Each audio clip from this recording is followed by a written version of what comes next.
UP में चौथे चरण का चुनाव संपन्न हो गया है। वैसे तो तमाम सियासी दल अपनी अपनी जीत का दावा कर रहे हैं, लेकिन किसके दावों में कितना दम है इसका पता 10 मार्च को ही चल पाएगा। उधर चौथे चरण के प्रचार के आखिरी दिन अमित शाह ने जिस तरह से बीएसपी सुप्रीमो मायावती की तारीफ की, उससे सियासी गलियारों में कयासों का दौर शुरू हो गया है।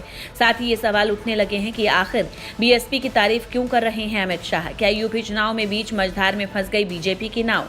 दरअसल केंद्रीय गृह मंत्री अमित शाह ने अचानक बीएसपी के प्रति प्यार दिखाकर सबको चौंका दिया। शाह ने कहा कि यूपी चुनाव में बीएसपी को कम करके नहीं आंका जाना चाहिए। वो अच्छा प्रदर्शन कर रही है, उन्हें मुसलमानों का अच्छा वोट भी मिलेगा। खास बात यह है कि अमित शाह का ये बयान तीनों चरणों की वोटिंग के बाद आया है। इन 3 चरणों में मुसलमानों का बीएसपी से मोह भंग होने और एसपी गठबंधन के पक्ष में उनके एक तरफा मतदान की खबरें हैं। ऐसे में बीएसपी के लिए अमित शाह की सहानुभूति मुस्लिम वोटों के बंटवारे के सहारे बीजेपी के डूबते जहाज को पार करने की कोशिश लगती है।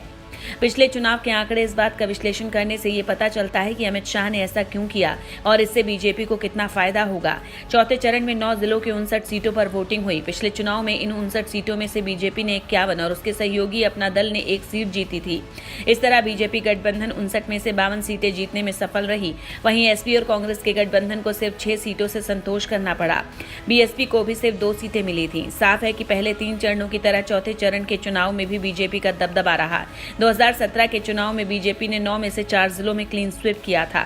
ऐसा लगता है कि चौथे चरण में दलित मुस्लिम समीकरण को ध्यान में रखते हुए अमित शाह ने बीएसपी को मजबूत बताया है।